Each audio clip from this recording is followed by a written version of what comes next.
दो चीजें हैं, जरा विचार करिएगा। भगवान के मंदिर, शंकर भगवान के मंदिर में लोग जल चढ़ाने के लिए जाते हैं। शिव जी के मंदिर में लोग जल चढ़ाने जाते हैं। आप लोग जाते हैं कि नहीं जाते? जम के तो बोलो, जाते हैं। ठीक है। शिव जी के मंदिर में यदि आप जल चढ़ाने के लिए जाते हो और आपने अगर शिव महापुराण की कथा को सुन रखा है, तो कथा में बारंबार आपको सुनने को मिलता है कि ये शिवलिंग शिव है, ये जलाधारी माँ पार्वती जी का हस्त कमल है, ये सामने से जो जल बहता है, राइट में गणेश है, लेफ्ट में कार्तिकेय हैं, बीच में अशोक सुंदरी है। शिव जी के ऊपर जो बूंद बूंद पानी टपक रहा है वो शिव जी की 5 लड़कियां जया, विषहरा, शामली बारी, दौतली, देव है। ये सारा पूरा की पूरा स्थान शिव जी के सामने से, जहां से जल बहकर जमीन पर आकर नीचे जाता है, वहां पर 33 कोटि देवता विराजमान हैं।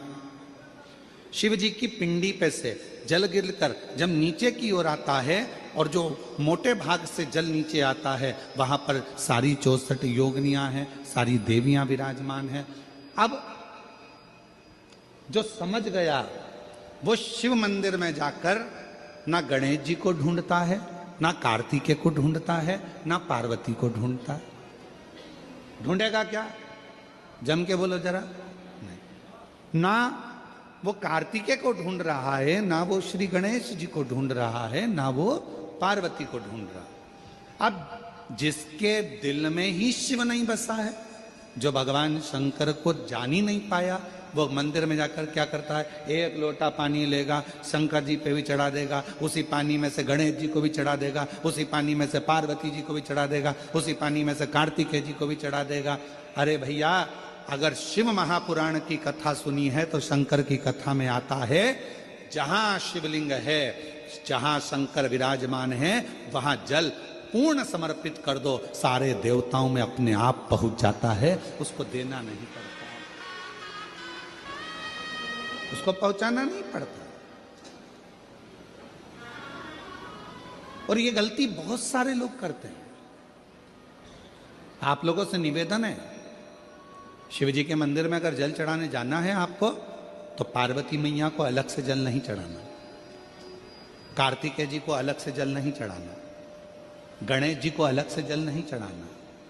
किसी भी मूर्ति पर शिव को जल चढ़ाने जाओ तो अलग से किसी मूर्ति पर जल मत चढ़ाओ, ना पार्वती जी को, ना गणेश जी को, ना कार्तिकेय जी को। अगर जल चढ़ाना है तो केवल देव अधिदेव महादेव पर चढ़ाओ, वो जल सारे देवताओं तक अपने आप पहुंच जाएगा, उसको पहुंचाने की जरूरत नहीं है। चलो और सरल भाषा में समझ लो। तुम्हारे घर में तुलसी का पौधा है? हाथ उठाओ जरा, किस किस के यहाँ? सब लोग रख लो। अब ठीक है, रखो। तुलसी के पौधे में पानी कौन कौन देता है? सब देते हो? ठीक है। पत्ते पे देते हो क्या? नहीं। डाली पर देते हो क्या? नहीं। मंजरी पर देते हो क्या? तुलसी में पानी कहाँ दिया जाता है? तुलसी की जड़ में। जड़ में पानी दे दिया तो वो तुलसी के पत्ते पत्ते में पानी पहुंच जाता है, मंजरी में पानी पहुंच जाता है, वृक्ष की जड़ में पानी दे दिया तो वो पानी सब दूर फल में, फूल में, डाली में, पत्ती में, सब जगह पर वो पानी पहुंच जाता है। उसी तरह जैसे जल जड़ में दिया जाता है, पानी जड़ में दिया जाता है, तो वो सब जगह पहुंच जाता है। उसी तरह शिव मंदिर में केवल शंकर भगवान पर जल चढ़ाया जाता है तो वो सब देवताओं तक पहुंच जाता है,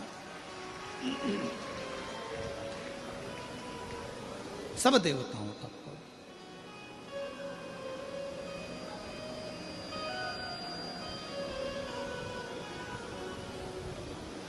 और शंभु शरणे पड़ी, मांगू घड़ी रे घड़ी, दुख काटो दया करी में दर्शन आपो शंभु शरण पड़ी मानो घड़ी रे घड़ी दुख काटो दया करीने दर्शन आपो शंभु शरण पड़ी मानो घड़ी रे घड़ी दुख काटो दया करीने दर्शन आपो। आपको अलग से जल देने की जरूरत नहीं, पत्ते पर अलग से पानी डालने की जरूरत नहीं है,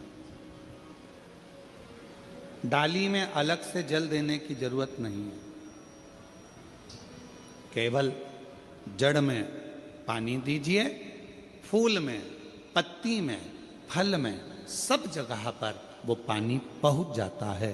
उसी तरह अगर जल देना है तो शंकर जी के मंदिर में कभी भी जाओ, ना पार्वती जी को पानी चढ़ाना, ना गणेश जी को पानी चढ़ाना, ना कार्तिकेय जी को पानी चढ़ाना। अगर लोटा भर के जल चढ़ाना है तो किस पे? महादेव पर चढ़ाना, शिव।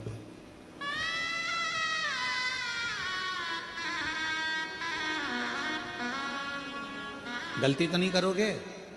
बोलो तो जम के। कहाँ जल चढ़ाओगे? शिव जी पर। अब कई लोग पार्वती जी कपड़े पहनी है, वस्त्र पहनी है, तो भी पानी चढ़ा के चले जाते हैं।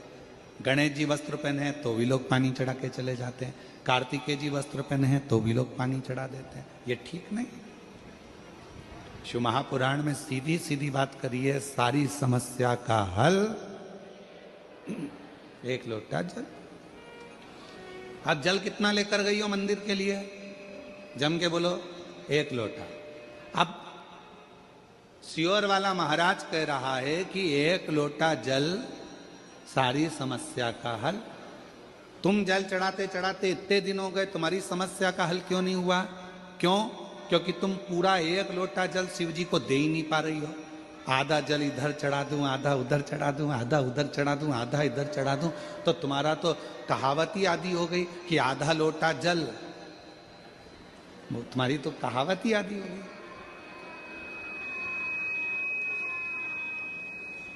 गुरुर्ब्रह्मा गुरुर्विष्णु। पूरा एक लोटा चढ़ा? अरे बोलो तो जम के। नहीं चढ़ा, नहीं चढ़ा।